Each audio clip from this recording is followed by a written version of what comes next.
नमस्कार, आप देख रहे हैं हमारी खास पेशकश आपातकाल। जी हाँ, 1975 में आज ही के दिन देश में लोकतंत्र की हत्या कर आपातकाल लगाया गया था। कांग्रेस की इंदिरा गांधी शासित सरकार ने विपक्ष के सभी नेताओं को जेल में ठूस दिया था। आम नागरिकों से उनके अधिकार छीन लिए गए थे। साथ ही अखबारों पर सेंसरशिप लगा दिया गया था।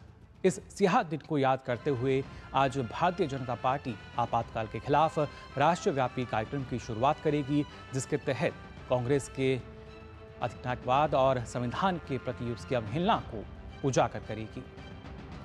भाजपा अध्यक्ष जेपी नड्डा आज नई दिल्ली स्थित पार्टी मुख्यालय में लोकतंत्र के काले दिन शीर्षक से मुख्य कार्यक्रम को संबोधित भी करेंगे। भाजपा के नेता, पदाधिकारी और कार्यकर्ता 1975 में आपातकाल लगाए जाने के विरोध में देश भर में कार्यक्रमों में भाग लेंगे। इस दौरान वे इस बात को उजागर करेंगे कि कैसे कांग्रेस ने संविधान का गला घोटा, नागरिकों को उनके अधिकारों से वंचित किया। कल 18वीं लोकसभा के पहले सत्र से पहले प्रधानमंत्री नरेंद्र मोदी ने आपातकाल को लेकर कांग्रेस पर वो निशाना साधते हुए नजर आए और उन्हें इसे लोकतंत्र पर काला धब्बा बताया, जब संविधान को त्याग दिया गया था।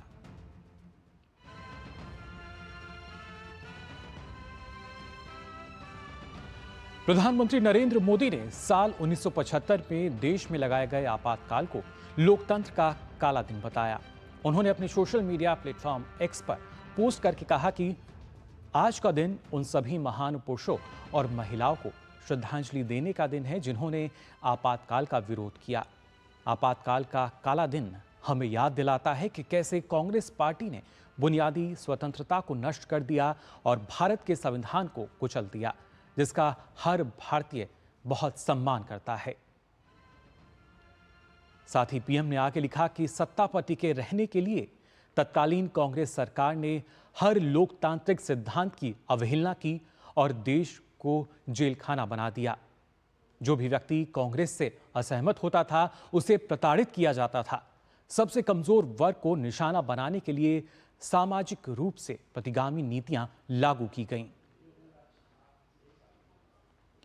प्रधानमंत्री ने लिखा कि जिन लोगों ने आपातकाल लगाया उन्हें हमारे संविधान के प्रति अपना प्यार जताने का कोई अधिकार नहीं है। ये वही लोग हैं जिन्होंने अनगिनत मौकों पर अनुच्छेद 356 लागू किया, प्रेस की स्वतंत्रता को नष्ट करने के लिए विधेयक लाए, संघवाद को नष्ट किया और संविधान के हर पहलू का उल्लंघन किया। इसके साथ ही प्रधानमंत्री ने लिखा कि जिस मानसिकता के कारण आपातकाल लगाया गया वह आज भी उसी पार्टी में जीवित है जिसने इसे लगाया था। वे अपने दिखावे से संविधान के प्रति अपने तिरस्कार को छिपाते हैं, लेकिन भारत के लोगों ने उनकी हरकतों को देख लिया है और इसीलिए उन्होंने उन्हें बार बार खारिज कर दिया है।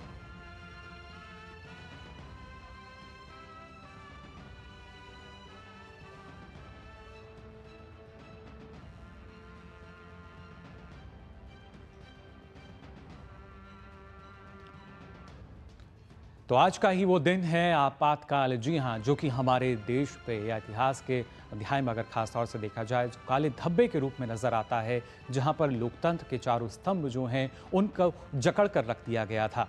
आम आदमी, आम नागरिकों के जो मौलिक अधिकार हैं उनका हनन किया गया और इस देश को जेल खाना बना दिया गया। इस पर लगातार आज के दिन की आपातकाल की अगर खास तौर से बात की जाए, जो प्रतिक्रियाएं हैं वो लगातार आ रही हैं और भी किस तरह की प्रतिक्रियाएं हैं वो आपको हम यहाँ बताएंगे विस्तार से। किस तरीके से आज के इस दिन की अगर बात की जाए, इसमें खास तौर से अगर हम अमित शाह की भी बात करें, उन्होंने भी अपने सोशल मीडिया प्लेटफॉर्म एक्स पर क्या कुछ साझा किया है। उन्होंने लिखा कि देश में लोकतंत्र की हत्या और उस पर बार बार आघात करने का कांग्रेस का लंबा इतिहास रहा है। साल 1975 में आज ही के दिन कांग्रेस के द्वारा लगाया गया आपातकाल इसका सबसे बड़ा उदाहरण है।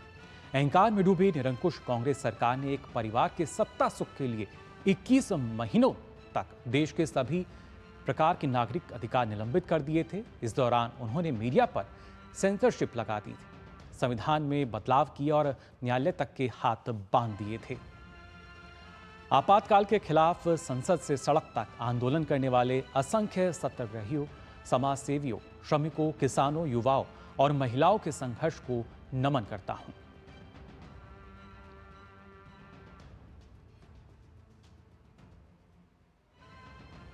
तो यहां इस दिन को लेकर अमित शाह ने ये पोस्ट साझा की और बताया कि किस तरीके से ना सिर्फ संविधान को बदला गया, सेंसरशिप को लागू किया गया और एक तरीके से अगर देखा जाए देश को जकड़ कर रख दिया गया। लोकतंत्र की हत्या उन्होंने इसको करार दिया और कहा कि कांग्रेस का इतिहास रहा है बार बार इस लोकतंत्र को आघात पहुंचाने का। साथ ही उन्होंने ये भी लिखा कि किस तरीके से अहंकार में डूबी निरंकुश कांग्रेस सरकार ने एक ही परिवार के सत्ता सुख के लिए 21 महीनों तक देश में सभी प्रकार के नागरिकों के जो अधिकार थे उसका हनन किया। अंदाजा आप लगा सकते हैं 21 महीने तक वही स्थिति बनी रही। और खासतौर से जब हम अपने देश की बात करते हैं, पूरी दुनिया में भारत न सिर्फ सबसे बड़े लोकतंत्र के तौर पर जाना जाता है, बल्कि हम ऐसी बहुदलीय राजनीतिक व्यवस्था का भी प्रतीक हैं जहां लोकतंत्र वास्तविक रूप में जीवंत है और सशक्त ढंग से चल भी रहा है। लेकिन इस मकाम तक पहुंचने में हमने कई चुनौतियों को भी पार किया है। 1975 का आपातकाल हमारे लोकतंत्र और संवैधानिक ढांचे के लिए एक ऐसी ही चुनौती लेकर आया। इसे हमारे लोकतंत्र के लिए काले अध्याय के तौर पर याद किया जाता है। इस अवसर पर हम बात करेंगे इमरजेंसी के उस काले दौर की और जानेंगे कि कैसे एक अल्पसंख्यक सरकार ने इमरजेंसी का इस्तेमाल कर खुद को संसद में बहुमत वाली सरकार में बदल दिया। 26 जून 1975 की सुबह ऑल इंडिया रेडियो पर तत्कालीन प्रधानमंत्री इंदिरा गांधी की आवाज में एक संदेश प्रसारित हुआ। पूरे देश ने इसे सुना। इंदिरा गांधी ने कहा, भाइयों और बहनों, राष्ट्रपति जी ने आपातकाल की घोषणा की है, लेकिन इससे सामान्य लोगों को डरने की जरूरत नहीं है। इसके साथ ही देश में आपातकाल का दौर शुरू हुआ। इसका प्रावधान देश में आंतरिक अशांति से निपटने के लिए भारतीय संविधान की धारा 352 के तहत किया गया है। इसके साथ ही लोगों के मौलिक अधिकार निलंबित कर दिए गए। देश भर में प्रेस सेंसरशिप लगा दी गई। इंदिरा गांधी का रेडियो संदेश प्रसारित होने से पहले 25 जून की रात को देश में आपातकाल लागू करने का फैसला हो चुका था। आधी रात को ही तत्कालीन राष्ट्रपति फखरुद्दीन अली अहमद ने इस फैसले पर दस्तखत कर दिए थे। आपातकाल लागू होते ही विपक्ष के तमाम नेताओं को गिरफ्तार करके जेलों में डाल दिया गया। आपातकाल 21 मार्च 1977 तक जारी रहा। इन 21 महीनों के समय को भारतीय लोकतंत्र के सबसे बुरे काल में गिना जाता है। मैं खुद इस बात का गवाह हूँ।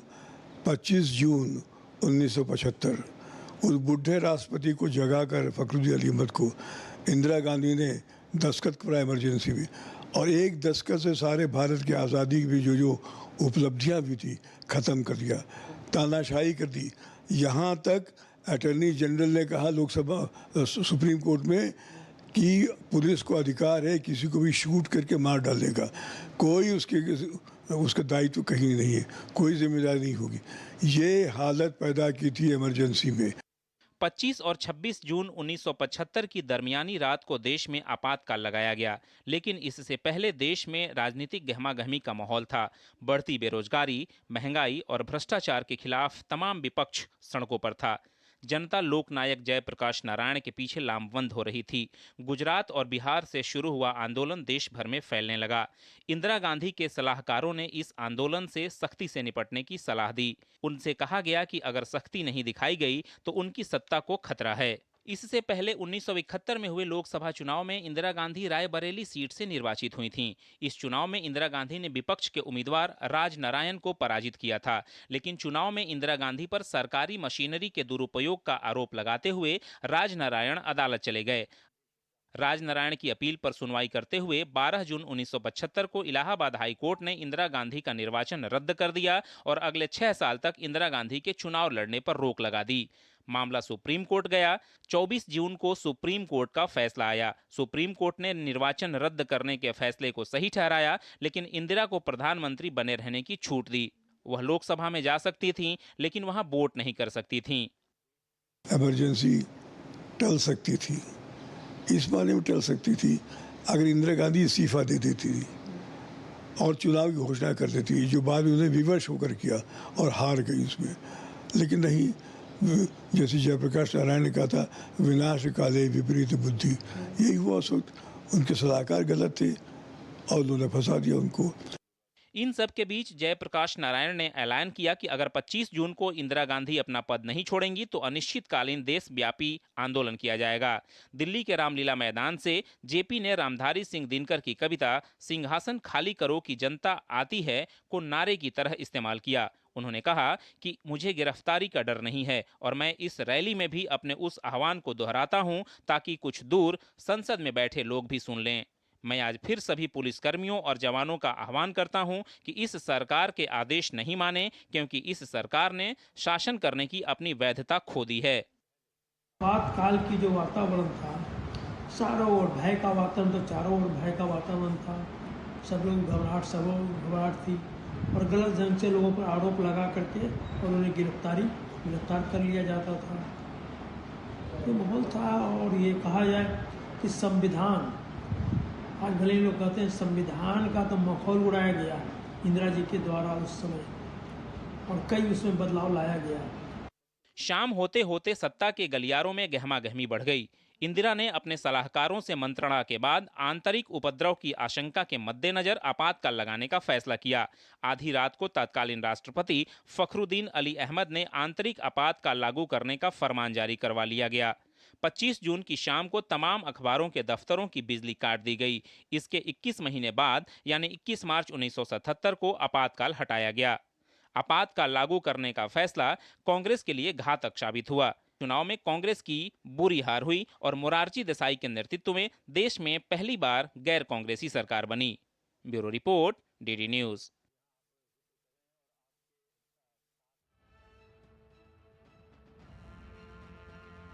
तो जाना आपने कैसे आधी रात को आपातकाल की घोषणा कर दी गई, और खासतौर से अगर देखा जाए जो आपातकाल का समय था, 21 महीनों की अगर बात की जाए तो वो भारतीय नागरिकों के लिए एक सबसे बुरा दौर रहा है, क्योंकि ना सिर्फ उस वक्त में जो चुनाव थे वो तो रद्द हुए ही, आम नागरिकों के जो बुनियादी अधिकार हैं उस पर भी हम कह सकते हैं एक तरीके से जो जकड़न है वो कर दी गई थी, उनका हनन किया गया, मौलिक अधिकारों का हनन किया गया। और ऐसे में हर एक नागरिक जो है वो बड़ा बेबस रहा, क्योंकि यहाँ पे सत्ता की सनक जो थी वो सीधे तौर पर देखी जा सकती थी, और उसी सनक के चलते आम नागरिकों को भी बख्शा नहीं गया।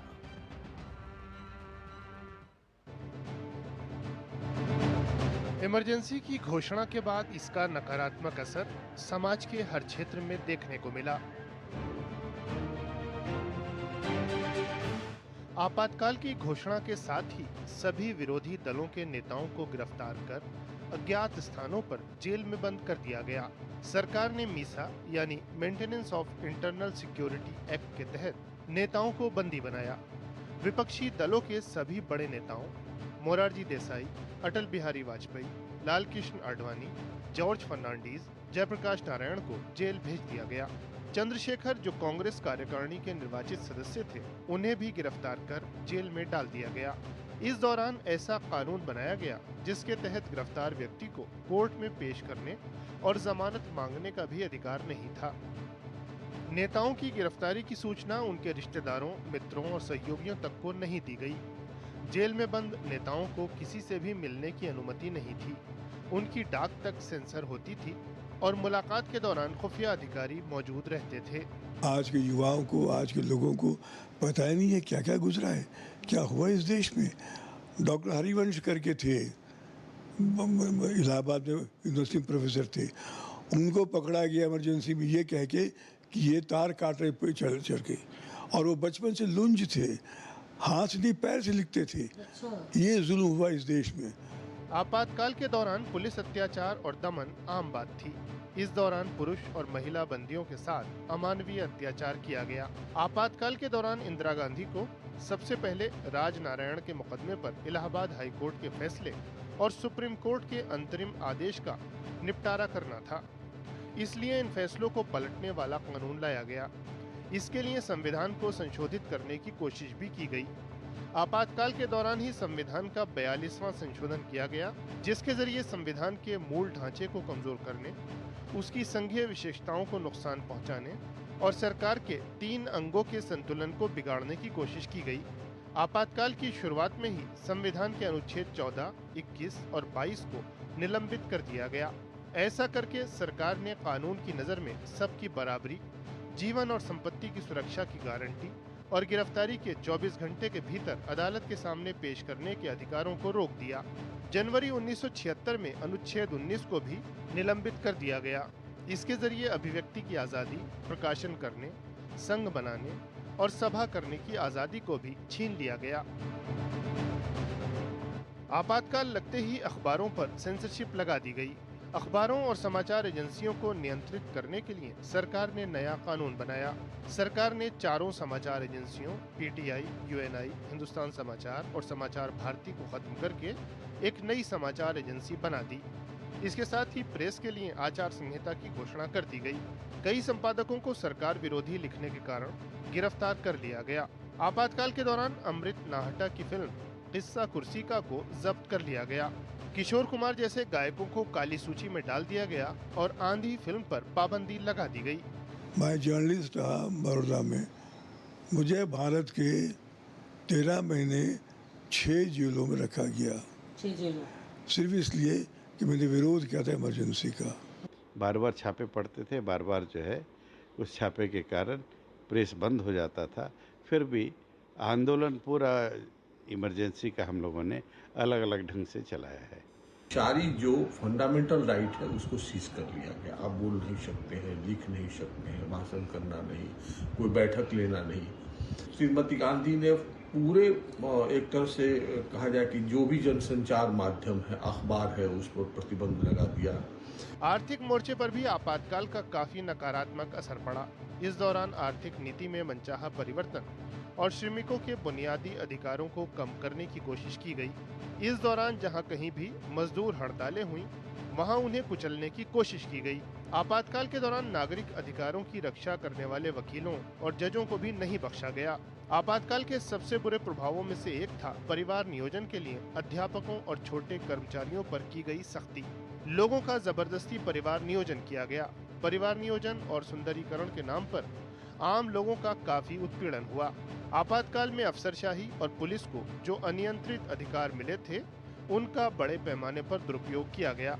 इमरजेंसी ने लोगों के जीवन को बुरी तरह प्रभावित किया। आपातकाल के विरोध में लोगों का गुस्सा उस वक्त फूटा जब 1977 के आम चुनाव में जनता ने एकजुट होकर इंदिरा गांधी सरकार को हरा दिया और लोकतंत्र में अपनी आस्था का सबूत दे दिया। Bureau report, DD news. तो देखा आपने कितना बुरा दौर वो रहा होगा। हम शायद अभी अंदाज़ा भी नहीं लगा सकते किस तरह के जुल्म यातनाएं जो आम नागरिकों ने सही, क्योंकि उसके विरोध में जो भी कोई बोला उसे जेल में डाल दिया गया। और इस दिन को याद करके खासतौर से प्रधानमंत्री नरेंद्र मोदी ने भी अपनी प्रतिक्रिया दी थी और इसको लोकतंत्र के लिए एक काला धब्बा बताया। और साथ ही और किस तरह की प्रतिक्रियाएं आई हैं, आइए देखते हैं। आपातकाल की 50वीं बरसी पर बोलते हुए प्रधानमंत्री नरेंद्र मोदी ने इसे भारतीय संसदीय इतिहास का सबसे काला धब्बा बताया। प्रधानमंत्री ने कहा कि नई पीढ़ी इस बात को कभी नहीं भूलेगी कि भारत के संविधान को पूरी तरह से नकार दिया गया था। संविधान की धज्जियां उड़ा दी गई थीं, देश को जेल खाना बना दिया गया था और लोकतंत्र को पूरी तरह से दबोच दिया गया था। जो लोग भारत की लोकतांत्रिक परंपराओं पे निष्ठा रखते हैं, उनके लिए 25 जून न भूलने वाला दिवस है। 25 जून को भारत के लोकतंत्र में जो काला धब्बा लगा था, उसके 50 वर्ष हो रहे हैं। भारत की नई पीढ़ी इस बात को कभी नहीं भूलेगी कि भारत के संविधान को पूरी तरह नकार दिया गया था, देश को जेल खाना बना दिया गया था, लोकतंत्र को पूरी तरह दबोच दिया गया था। इमरजेंसी के ये 50 साल इस संकल्प के हैं कि हम गौरव के साथ हमारे संविधान की रक्षा करते हुए भारत के लोकतंत्र, लोकतांत्रिक परंपराओं की रक्षा करते हुए देशवासी संकल्प लेंगे कि भारत में फिर कभी कोई ऐसी हिम्मत नहीं करेगा जो 50 साल पहले की गई थी। वहीं पंचायती राज मंत्रालय के राज्य मंत्री एसपी सिंह बघेल ने कहा कि देश में जब आपातकाल लगाया गया था तो वह 14 साल के थे। उन्होंने कहा कि राहुल गांधी की दादी देश में लोकतंत्र पर हमला करने वाली पहली महिला थीं। लोकतंत्र पर पहला प्रहार या काला दिन है वो प्रधानमंत्री जी ठीक कर रहे हैं। 25 जून 1975 को जब मैं 14 साल का था, आपातकाल लगाया था। DIR और मीसा में जयप्रकाश नारायण से लेके अटल जी से लेके अडवाणी जी से लेके कुशाभाऊ ठाकरे से लेकर के सुंदर सिंह भंडारी से लेके सभी लोगों को, मुलायम सिंह यादव, जॉर्ज फर्नांडिस साहब, शरद यादव जी, रामविलास पासवान जी, रघु ठाकुर, सभी लोगों को जेल भेजा था। जो संविधान की प्रतियां लेके सभा में जा रहे थे, उन्हीं की दादी ने पहला हमला संविधान पे किया था, बल्कि कुचल दिया था। 25 जून इस देश के अंदर वो काला दिवस है जिस दिन इस देश में लोकतंत्र की हत्या की, और लोकतंत्र की हत्या करने वाले कांग्रेस का नेतृत्व। इसलिए उस काला दिवस के तौर पर माननीय प्रधानमंत्री जी ने कहा है कि इस प्रकार का दिन इस देश के अंदर कभी नहीं आने देंगे।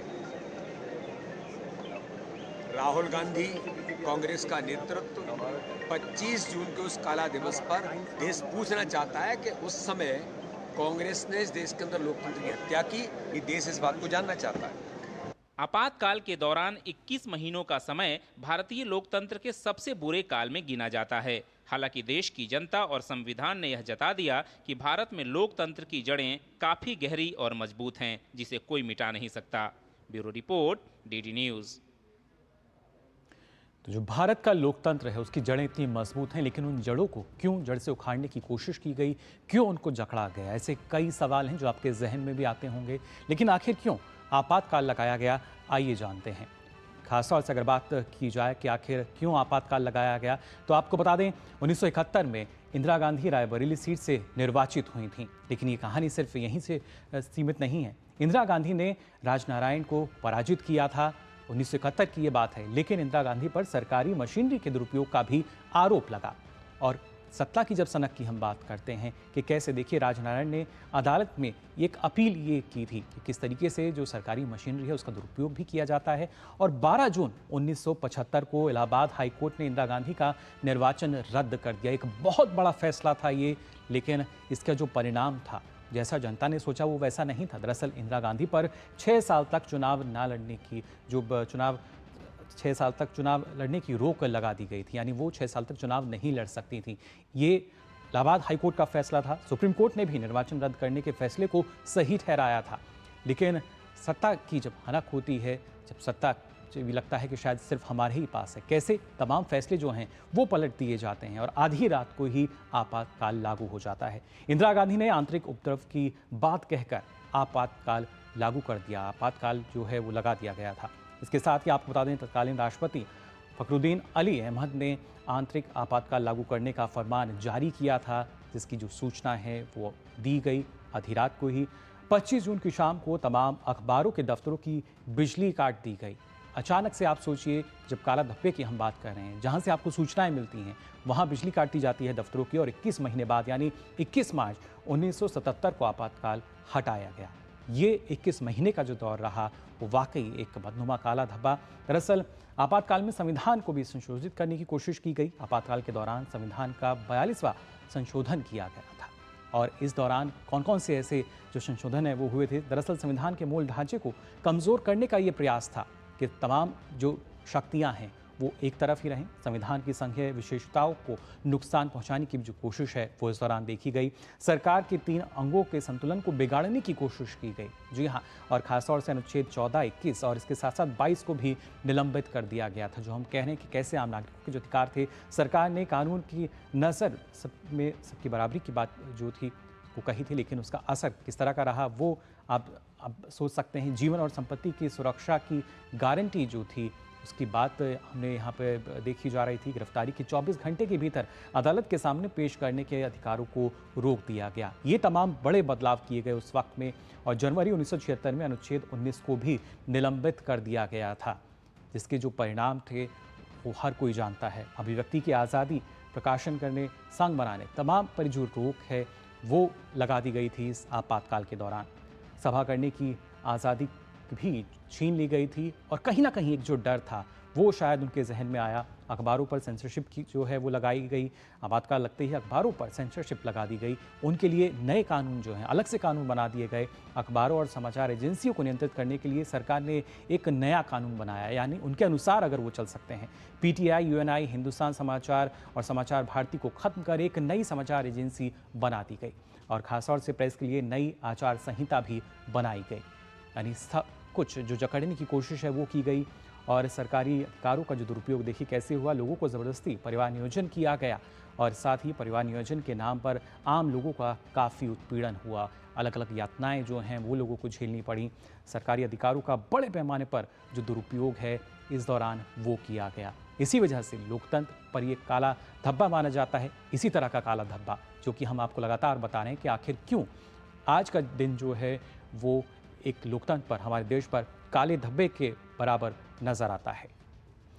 तो खास तौर से लगातार आपको हम बता रहे हैं कि इस तरह की परिस्थितियां जो हैं उन 21 महीनों के दौरान पैदा कर दी गई थी। और इसी को लेकर आपको बता दें, उत्तर प्रदेश के मुख्यमंत्री योगी आदित्यनाथ ने भी मीडिया से मुखातिब हुए आपातकाल के मुद्दे पर कहा कि महान लोकतंत्र पर आपातकाल का कलंक आज ही के दिन साल 1975 में कांग्रेस पार्टी द्वारा देश पर थोपा गया था। भारत के संसदीय लोकतंत्र का एक काला अध्याय आज से ठीक 50 वर्ष पूर्व आज के दिन ही देर रात्रि में हुआ था, जब कांग्रेस की तत्कालीन सरकार ने भारत के संविधान का गला घोंटते हुए लोकतंत्र को पूरी तरह समाप्त करने की साजिश रची थी। तो देखिए, तमाम कोशिशें उस वक्त की गई 1975 में, और 21 महीने तक वो कोशिशें लगातार चलती रहीं। लेकिन देश का जो मजबूत लोकतंत्र है वो अपनी जड़ें जमाए रहा, और उस आपातकाल की स्थिति से किसी तरह बेहतर हो पाए, बाहर आ पाए, और आज एक नया भारत बनकर जो हमारा देश है भारत, वो विश्व में उभरता हुआ नजर आता है। फिलहाल इस पेशकश में बस इतना ही, लेकिन देश और दुनिया की तमाम खबरों के लिए आप देखते रहिए DD न्यूज़।